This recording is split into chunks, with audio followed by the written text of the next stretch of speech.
안녕하세요. 칠박도민학 크리에이터입니다. 총 20편으로 구성되어 있는 논어 제14편 헌문.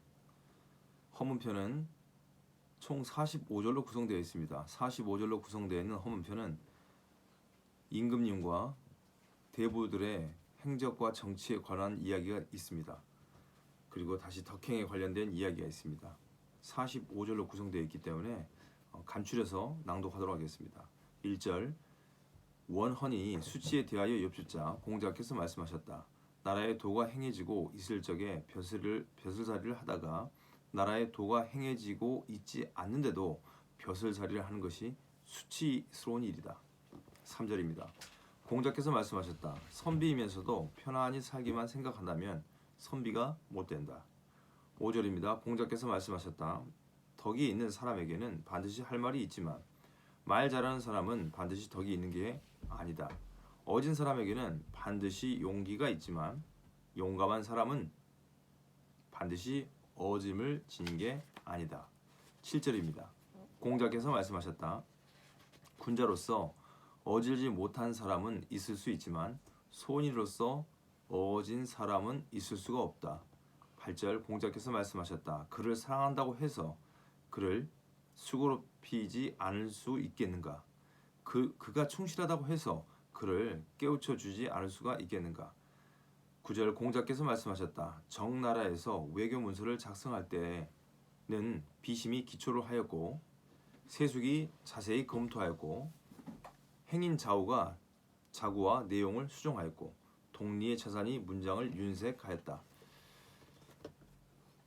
11절 공자께서 말씀하셨다. 가난하면서도 원망하지 않기는 어렵지만 부하면서 교만하지 않기는 쉽다.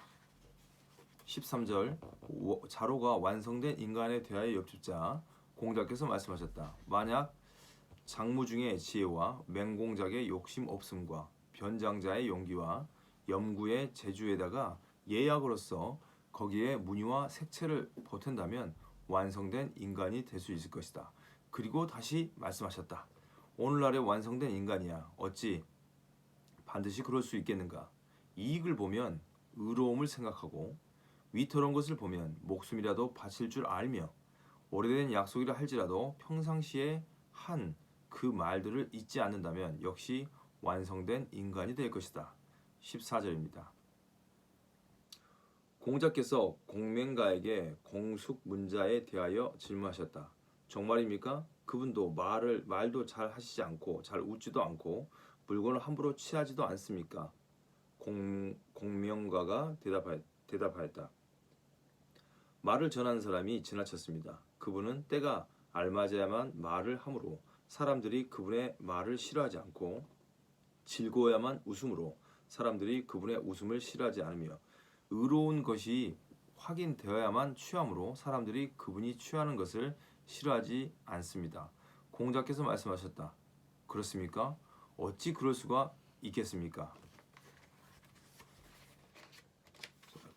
21절입니다. 공자께서 말씀하셨다. 자기가 한 말은 부끄럽게 되지 않아야 하는데 그것을 실천하기가 어렵기 때문이다. 자기가 한 말은 부끄럽지 않아야 하는데 그것을 실천하기가 어렵기 때문이다. 23절입니다. 자로가 임금을 섬기는 일에 대하여 엽주자 공자께서 말씀하셨다. 속이지 말고 면전에서 올바른 말을 하라. 24절 공자께서 말씀하셨다. 군자는 위로 발전하고 소인은 아래로 발전한다. 다시 한번요. 군자는 위로 발전하고 소인은 아래로 발전한다. 25절입니다. 공자께서 말씀하셨다. 옛날에 공부하는 사람들은 자기의 충실을 위하여 하였으나 지금에 공부하는 사람들은 남에게 인정받기 위하여 한다. 다시요. 옛날에 공부하는 사람들은 자기의 충실을 위하여 하였으나 지금에 공부하는 사람들은 남에게 인정받기 위해 한다. 한 번 더요. 옛날에 공부하는 사람들은 자기의 충실을 위하여 하였으나 지금에 공부하는 사람들은 남에게 인정받기 위해 한다. 27절입니다. 공자께서 말씀하셨다. 그 직위에 있지 않다면 그 정치에 관한 일을 논하지 말아야 한다. 증자도 말하였다. 군자는 생각하는 것이 자기 주기를 벗어나지 않도록 하여야 한다. 28절입니다. 공자께서 말씀하셨다. 군자는 그가 말한 것이 그의 행동보다 지나친 것을 부끄러워한다. 군자는 그가 말한 것이 그의 행동보다 지나친 것을 부끄러워한다. 31절입니다. 아주 중요한 구절 같습니다. 공자께서 말씀하셨다. 남이 자기를 알아주지 않는 것을 걱정하지 말고 자기의 무능력을 걱정하라. 다시요. 남이 자기를 알아주지 않는 것을 걱정하지 말고 자기의 무능함을 걱정하라. 한 번 더요. 남이 자기를 알아주지 않는 것을 걱정하지 말고 자기의 무능함을 걱정하라. 32절입니다. 공자께서 말씀하셨다. 남이 속일 것이라고 미리 짐작하지 말고 남이 믿지 않을 것이라고 미리 생각하지 말아야 한다. 그러나 그런 것을 먼저 깨닫는 사람이라면 현명한 사람이다. 36절입니다. 공자께서 말씀하셨다.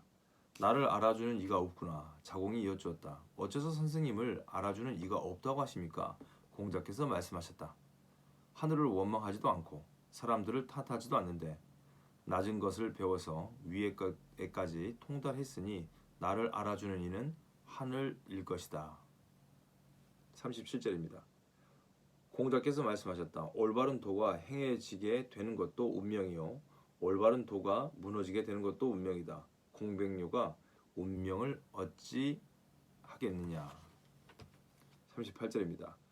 공자께서 말씀하셨다. 현명한 사람은 어지러운 세상을 피하고 그 다음 사람은 어지러운 나라를 피하고 그 다음의 사람은 고약한 안색을 피하고 그 다음의 사람은 나쁜 말을 피한다. 공자께서 다시 말씀하셨다. 그렇게 한 이론은 7사람이 있었다. 마치 고대 그리스의 7현인 같습니다. 7사람, 7이라는 숫자입니다. 42절입니다. 공자께서 말씀하셨다. 윗사람이 예를 좋아하면 백성들은 부르기 쉬워진다. 43절입니다. 자로가 군자에 대하여 엽주자 공자께서 말씀하셨다. 자기 수양을 하여 공경스러워야 한다. 그렇게만 하면 됩니까? 자기 수양을 하여 남을 편하게 해주어야 한다. 그렇게만 하면 됩니까? 자기 수양을 하여 백성을 편안하게 해줘야 한다. 자기 수양을 하여 백성을 편안하게 해주는 일은 요임금과 순임금도 어려워했던 일이다. 44절입니다. 원양이 웅크리고 앉아 기다리고 있었는데 공자께서 어려서는 겸손과 어른 공경을 모르고 자라서는 남에게 일컬어지는 게 없었는데 늙어서 죽지 않고 있으니 이건 해로운 존재이다 고 말씀하시며 지팡이로 그의 정강이를 때렸다. 44절 다시 한번 낭독하겠습니다.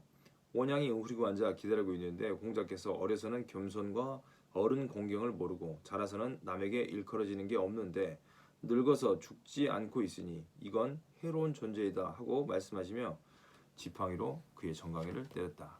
마지막 45절입니다. 골당의 동자가 손님 시중된 일을 하고 있었는데 어떤 사람이 그에게 대하여 엽주었다. 공부를 하려는 아이입니까? 공자께서 말씀하셨다. 내가 보기엔 저 아이는 어른들 자리에 잘 앉고 또 보면 손 위의 사람들과 나란히 걸어다니기를 잘합니다.